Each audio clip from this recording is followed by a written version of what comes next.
Welcome to Insight, a collaboration between TV6 and the Quad City Times business magazine of the same name. We are taking an in-depth look at issues and events that impact the local business landscape. I'm Marcia, Lense, and today we are looking at the anniversary of the record-setting flood of 2019. What's being done to help businesses stay open in the event of future flooding? TV6 and the Quad City Times present Insight, the business journal of the Quad Cities.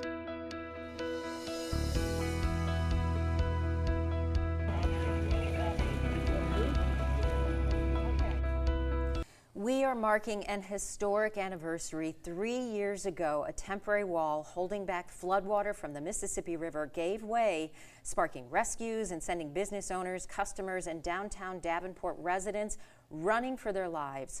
A few days later, the river crested at 22.7 feet, setting a new record in the Quad Cities. Matt Christensen is executive editor with the Quad City Times, and Matt, you have covered this historic event extensively.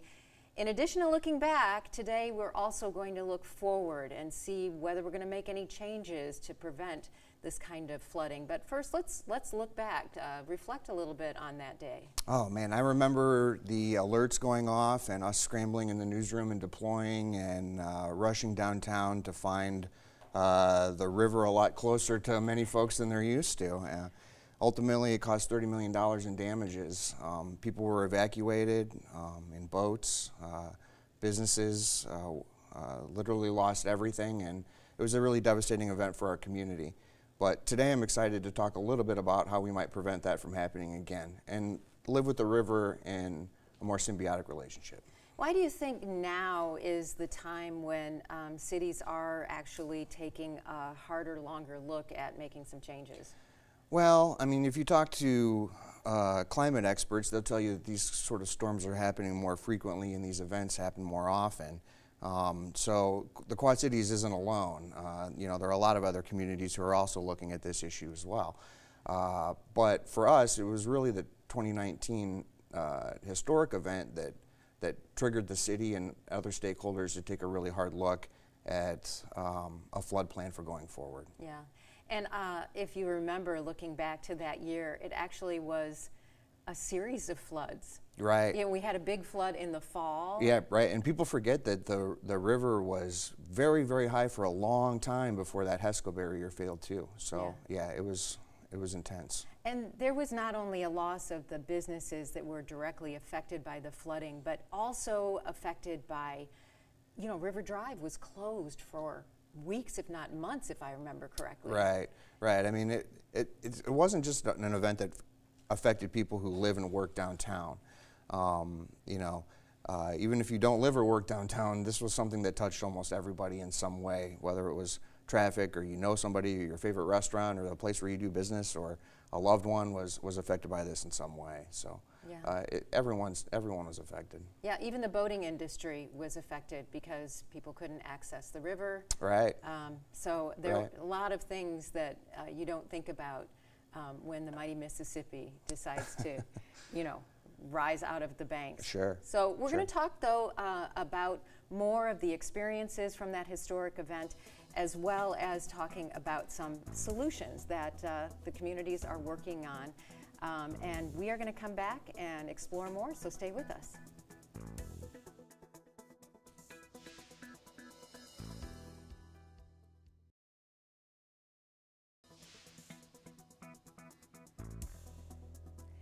Here is a look at a pivotal moment during the flood of 2019. This is security camera video from a business off River Drive in Davenport on April 30th, 2019. As the river approached a new record level, many wondered if sand-filled HESCO barriers could hold back the water. You can see when the temporary wall gave way in just 90 seconds, water inundated the parking lot, swamped vehicles, and poured into these nearby buildings. No one was hurt. Many have rebuilt, but you have to wonder, could it happen again? So I want to introduce you to someone who lived through that day. Kyle Carter is with the Downtown Davenport Partnership and also was a business owner at the time. So share your experience. What was going on that day? Yeah, you know, I mean, we had been aware that obviously the water had been high for a really long time, so we were paying close attention and communicating with the other business owners downtown My wife actually worked at Great River Brewery across the street and was down there at the time, and our operations director was had been on the job for like 2 weeks, and both were present at that moment, and so it was very chaotic, and people were, running to move their cars, and it was just intense, and of course, over the next several days, people just continued to fight to make sure that their buildings could be managed and salvaged, which thankfully most have. But it was definitely an intense morning, that's for sure. So I think this one was maybe a wake-up call, because other floods, and we've had plenty of them, but they kind of were a little slower. But because of this temporary wall and then the sudden rush of water, I think that was kind of a wake-up call. Would you agree? Yeah, I mean, I think the system had worked really well for a long time, and we're going to talk today more about adjustments to that. But the speed at which it came at that really complicated things, and that was different than some of the issues we've dealt with in the past. So how many businesses maybe said, I can't go through this again? Most of them came back. I mean, heck, two of the ones that were hit hardest, in Trash Can Annie's and Ragged Records, were able to move down 2nd Street a little further to a slightly higher elevation, and they were able to rebuild. The vast majority of businesses on East 2nd have either come back or been replaced. A couple of slots that are still empty, but there are plans for those. So anything that is vacant is planned to get rebuilt. So we've really bounced back well. What's the prevailing attitude about the potential or risk for future flooding? Yeah, well, I mean, we live in a river town, so we know that's always a potential. What I'm excited about is I think we have a long-term plan to address some of those structural issues, and even some of the temporary solutions that were used at the time, specifically with HESCOs. The city has changed their policy on how they construct those to match better with what the Corps of Engineers has recommended. And so I think there's faith in that those changes will be effective, and ultimately the river is still an asset. It's not just our enemy from time to time. The majority of the time people do want to be near what we are most known for in this region. What do you think about the fact that really the most prone is, a block and a half or a couple of blocks of buildings? So that's a really great point, in that as devastating as it was, the vast majority of downtown was not touched by water whatsoever. It was affected financially, significantly, my own business included, in Analog at the time, with just the lack of traffic and the lack of people coming downtown. But it is good perspective to remind ourselves that the West End and the Village and downtown and Moline, our friends in Illinois, got wet too. It's still a small percentage of the overall urban fabric of our city, so it's good perspective to keep in mind that we got issues that we need to deal with, but the way national media tends to look at this is like the whole city's underwater, which, as we know, is absurd, but it gets painted that way. Yeah, unfortunately. Yeah, you hear from all of your distant relatives for sure every time. Are you it drowning? floods. No. No, I'm hundreds of feet above this, but anyway. So do you have any challenges in terms of attracting new businesses, knowing that they're flood prone? We really haven't. I mean, the truth is, like I said, East 2nd in particular has bounced back. I think the nice thing about it now is that it's something people go into wide-eyed, and so construction is being done with it in mind. So if you look at a lot of the places that have opened in this window of time, there's a reason their floors are concrete, or the bar is made of concrete. Furniture is more easily moved. Mechanicals are up on the rooftops. They're not in the basement. So it's not that it isn't problematic, of course it is, but there are ways to design buildings and infrastructure so that it's really resilient, and that it's a lot easier to bounce back when you do have problems. Yeah, that's an interesting point, because we've been through so many recent floods that those changes have been made after every event to, improve and prevent. Yeah, and it's really inaccurate to say that we haven't done anything over the last 25 years prior. We've done all kinds of stuff to mitigate flooding. It's just been subtle. The way the Figge was designed, it was very much had flooding in mind, and if anybody noticed, we didn't lose our art collection during the highest waters we've ever seen. The baseball stadium and how it's been dealt with, and so the list goes on and on. The greening, pulling back from commercialization of some of the immediate areas by the riverfront. That all happened over the last 30 years. And so This next phase of what we're talking about is just a deeper level of infrastructure that would make a big benefit and make life less challenging. So we are very supportive of it. Yeah. Well, you make a perfect segue, because that's exactly what we are going to talk. More details about future flood plans. And when we come back, we're going to get the perspective from city leaders, both from Davenport and Moline. A look at what can be done to help when we come back.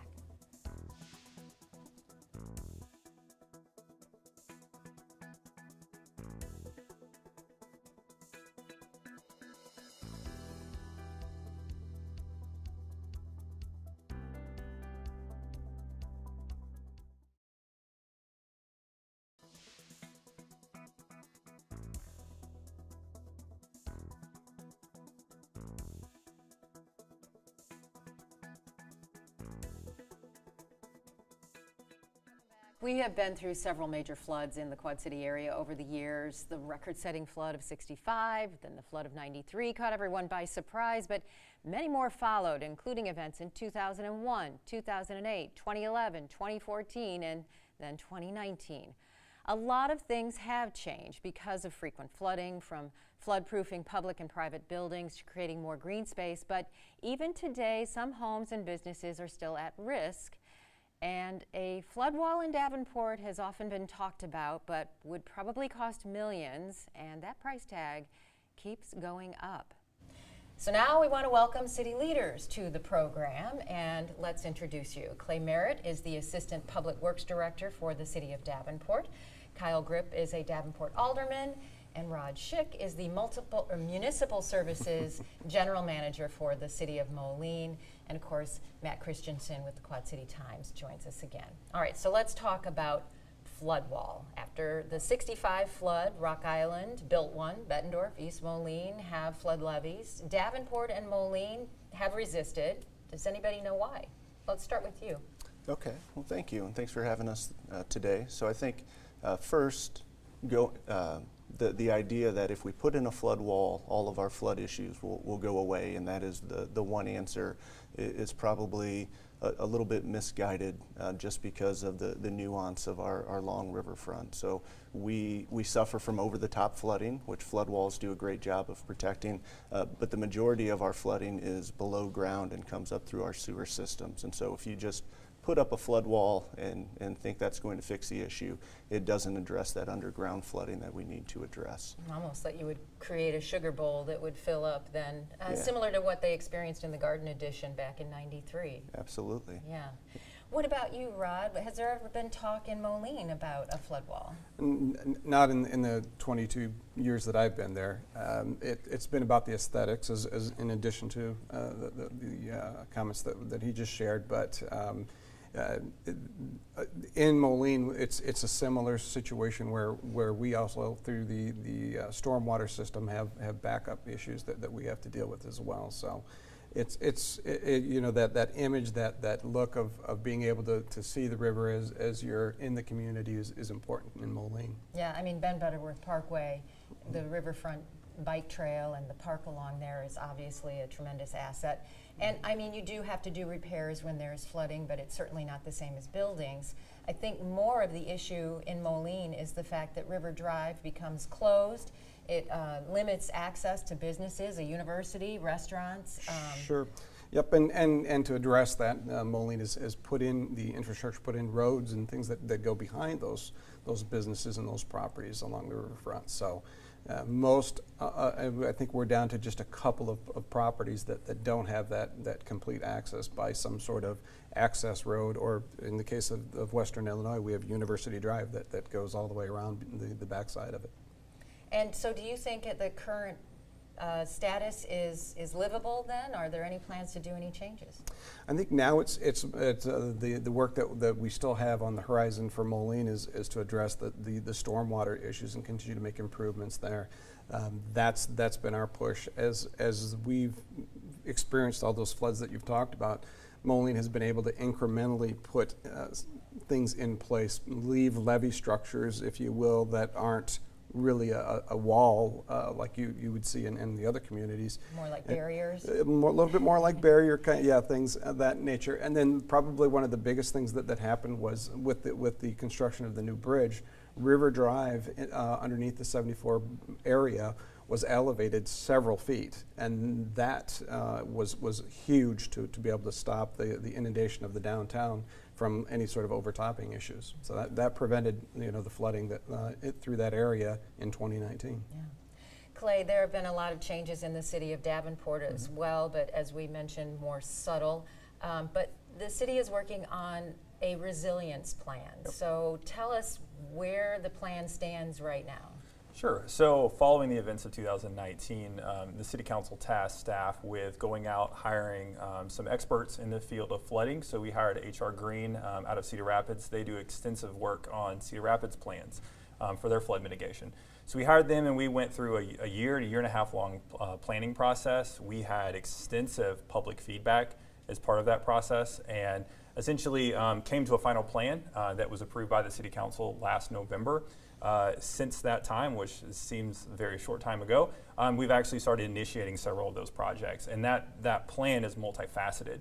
The one that people will probably instinctively first see is what we call structural solutions.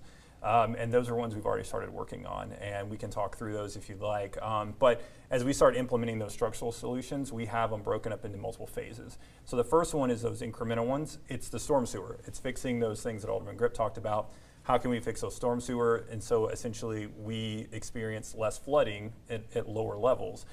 So we have several projects underway for those particular ones, making sufficient repairs to some of our existing flood mitigation projects we have, for instance, down in Black Hawk Creek and Walnut Creek. So those are actually underway. The first phase was actually completed a couple weeks ago.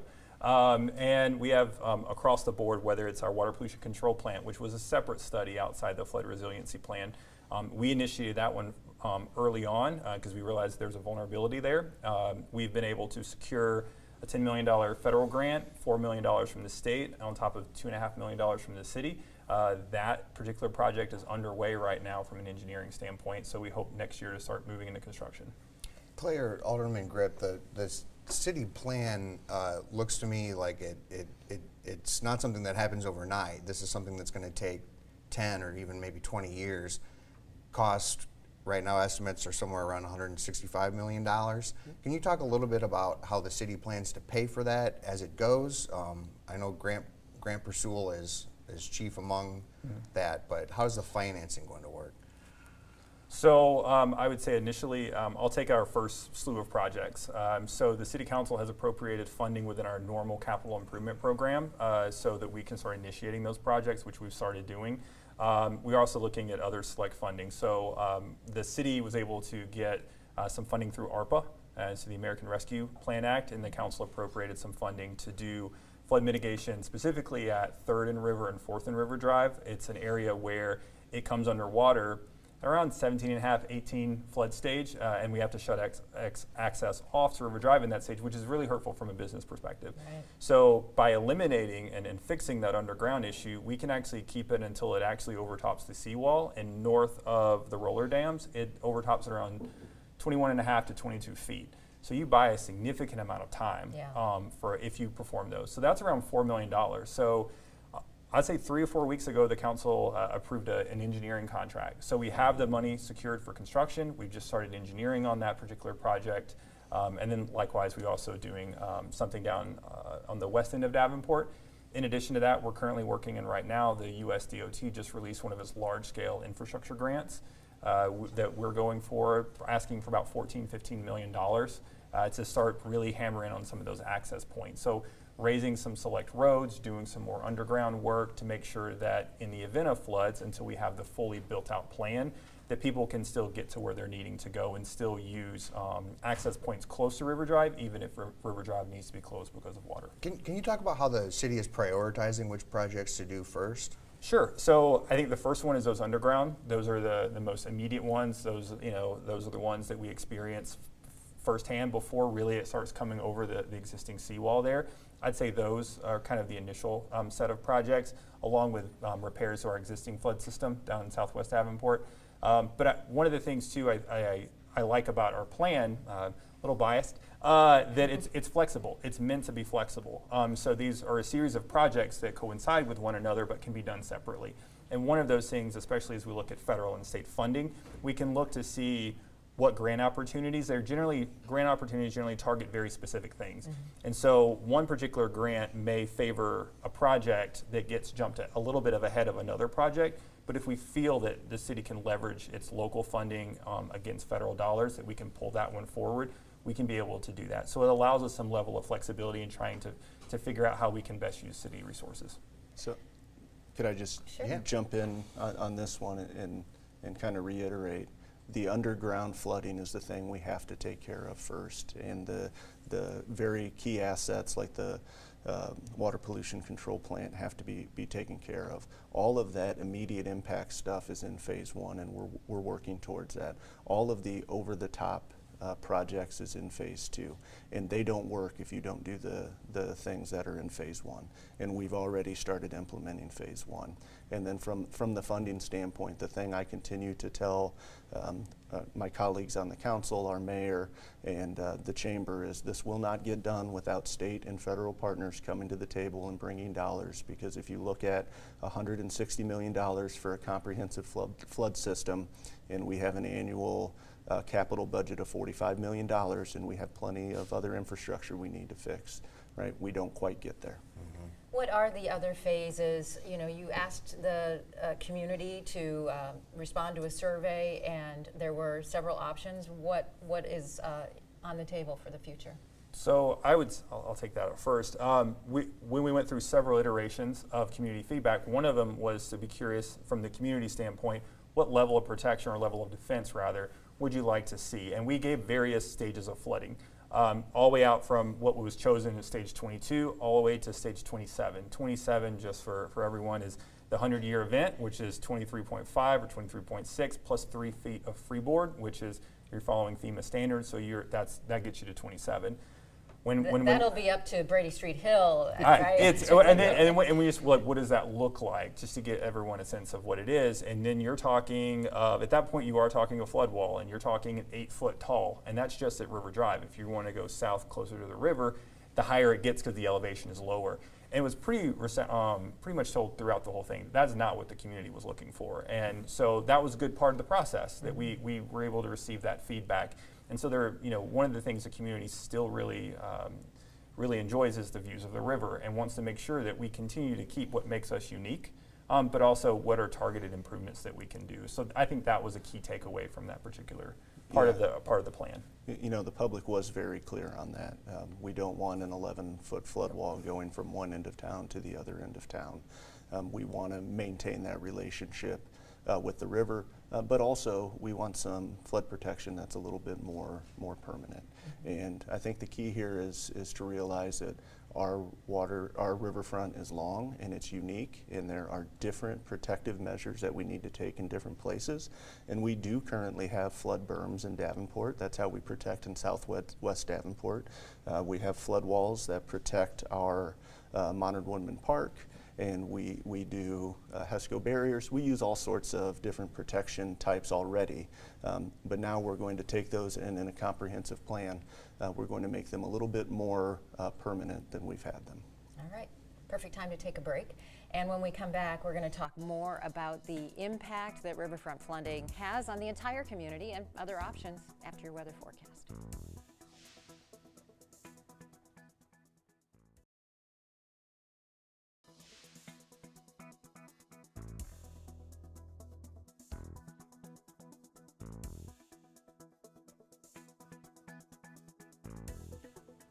Welcome back. We are talking about flood fighting along Quad City riverfronts 3 years after the temporary flood walls gave way and inundated downtown Davenport.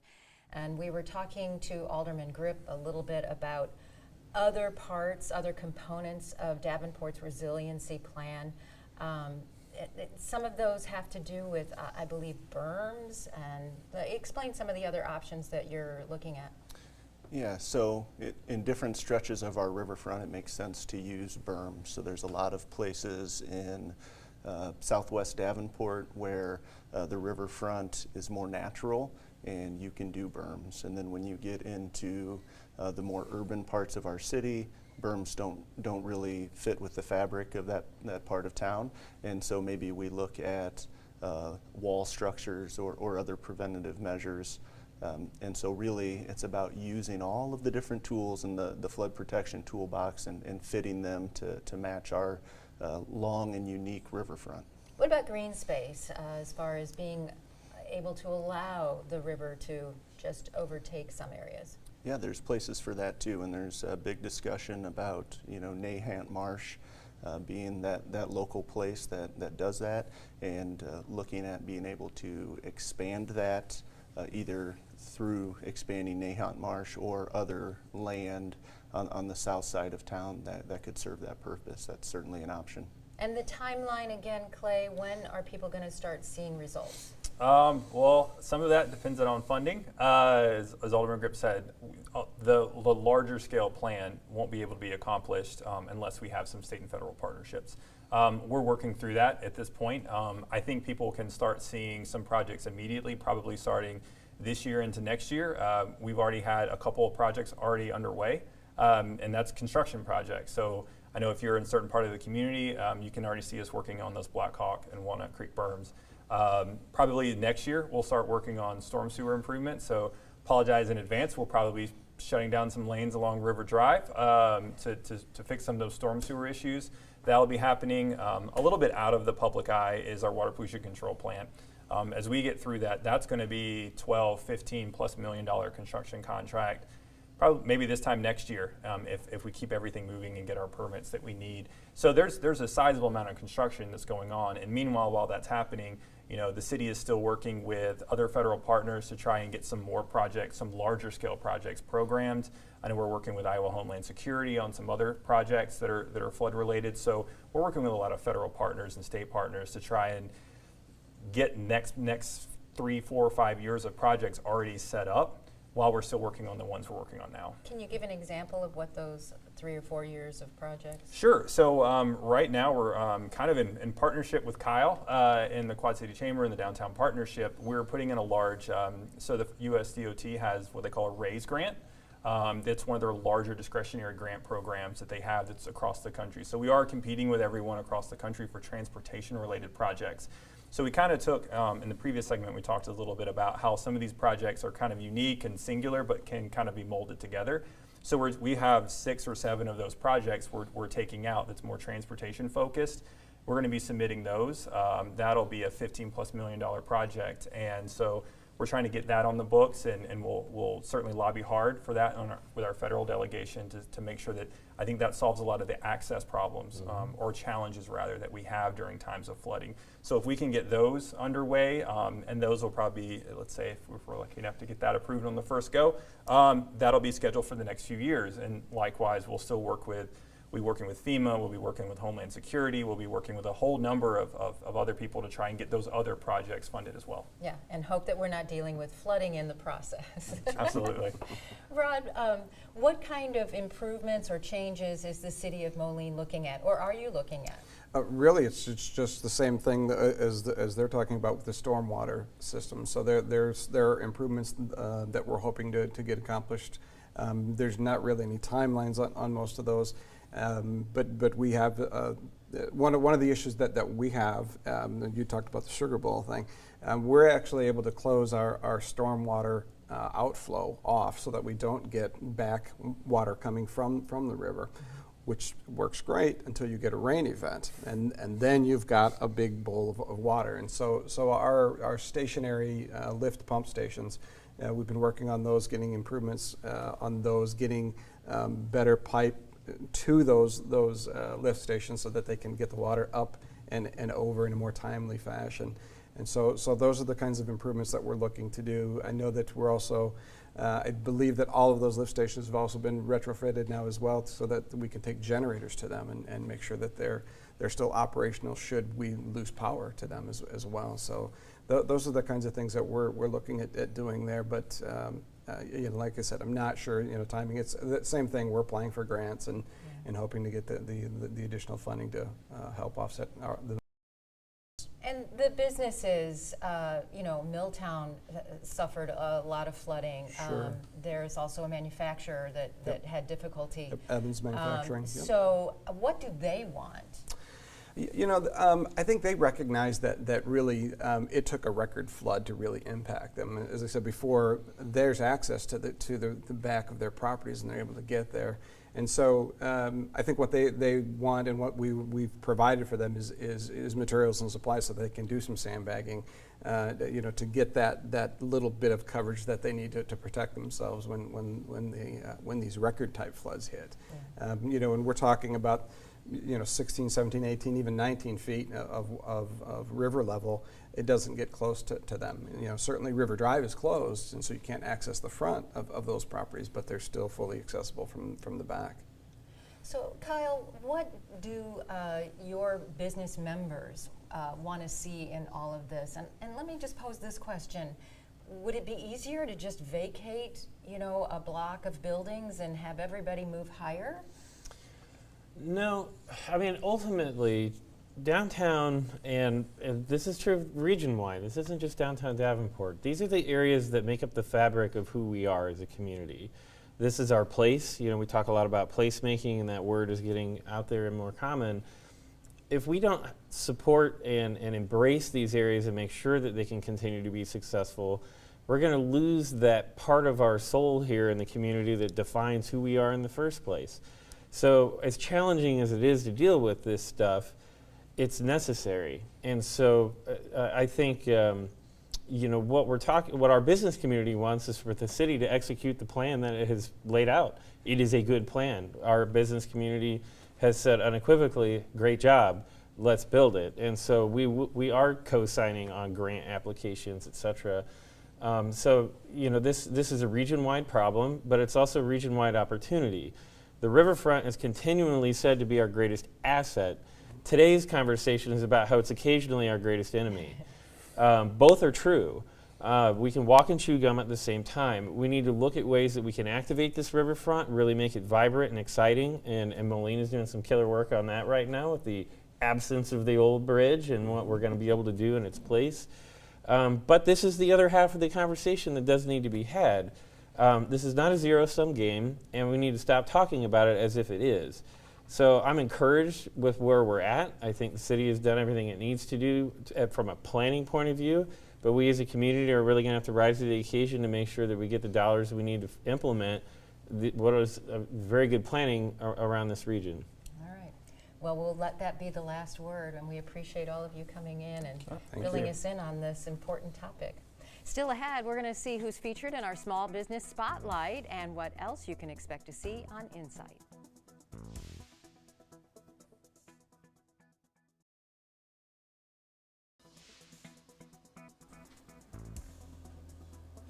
Before we wrap things up, we wanted to give you a look at some of the topics being covered in Insight magazine, as well as what you can expect to see on this program in the future.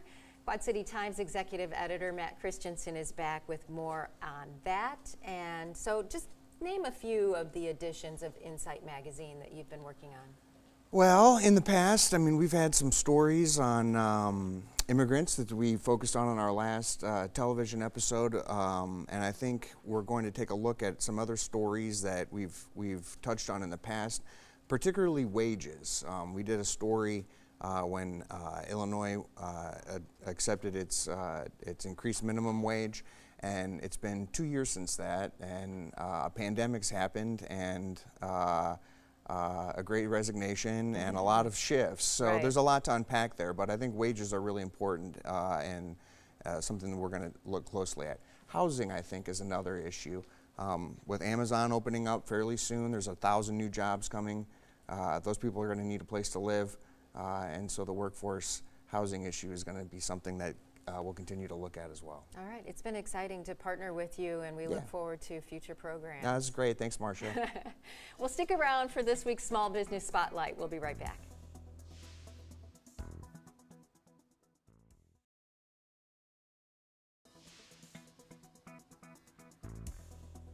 Now it's time to shine the spotlight on a local small business. JC Landscape has been in business serving the Quad Cities area for 40 years, and the company provides service for all seasons, from tree removal to landscape design and even snow removal.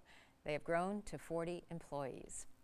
And if you would like your business featured in our Small Business Spotlight, head to our website and look for the Insight page. There you'll find a place to answer a few questions and submit photos, and let us share your success story. Also, if you have comments or ideas or you want to read more, you will also find it under Insight.